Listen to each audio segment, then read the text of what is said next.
अरे की गंगा किनारे हमरो गाँव हो घर पहुँचा दो देवी मैया। गंगा किनारे हमरो गाँव घर पहुँचा देवी मैया। गंगा किनारे हमरो गाँव होगा कि आज क्षेत्र के लोग पूरा जवार यूपी बिहार झारखंड सरस्वती के कृपा से ही हमारा और चंदन के मान सम्मान देता नहीं सब है तो यह माई से प्रार्थना कोई है। ज्योति जी यूपी के हैं आज बिहार में अपन जलवा बिखर ले बनी काव्या भी ये सब सरस्वती के कृपा यही से कहता नहीं तो हर चलता जानत बा समाज हो तोहरे चलता पूछत बा समाज हो हे बोलुआ के लाज रखी हमारी।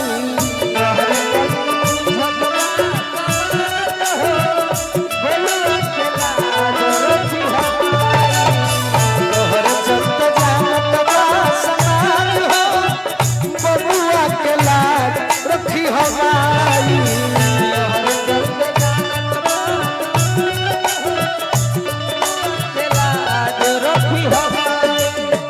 लाज रखी हमारी लाज रखी हमारी लाज रखी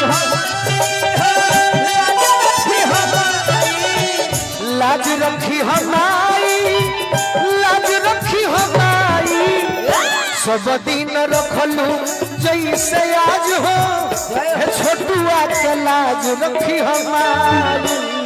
सब दिन रखलू जैसे आज हो छोटुआ के लाज रखी हमारी। सब दिन रखलू जैसे याद हो छोटुआ के लाज रखी हमारी। सब दिन रखलू जैसे याद हो छोटुआ के लाज रखी हमारी।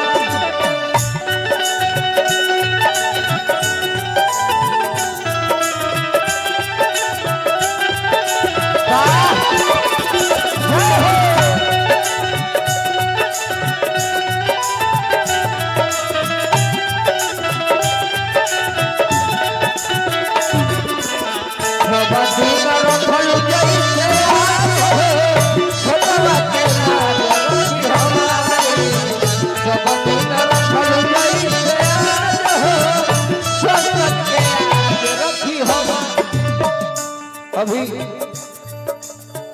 यह भोजपुरी जगत में पंकज भाई उद्घोषक में बहुत भइल लेकिन सब उद्घोषक के दबावे खातिर पैदा ले बड़े हमरा अभिषेक निराला जी सही बात उर्फ छोटी जी बड़ी प्यारा भाई होन ए अवस्था में भी इतना सुंदर बोल देले कि सरस्वती के कृपा बा। भाई के जब जहाँ मिले आशीर्वाद मिलेला बाकी आशीर्वाद स्वीकार बा लेकिन वो तहारा खाती बा। भक्त कहता के माई निपट गवार बनी छूटले पढ़ैया अरे निपट गवार बनी छूटले पढ़ैया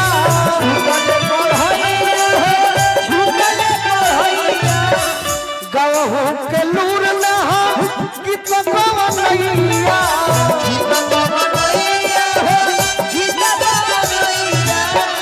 गवहू के लूर नइखे गीत गवैया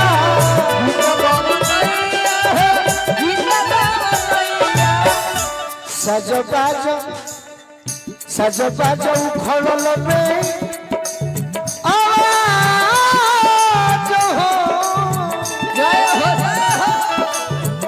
सज बाज उखड़ल आवाज हो हे बबुआ के ला सज बाज उखड़ल बबुआ के लाज रखी हमारी। तोहरे चलता जानत बा समाज हो बबुआ के लाज रखी हमारी। तोहरे चलता जानत बा समाज हो बबुआ के लाज रखी हमारी। तुलसी के तुलसी चाहे बेदिया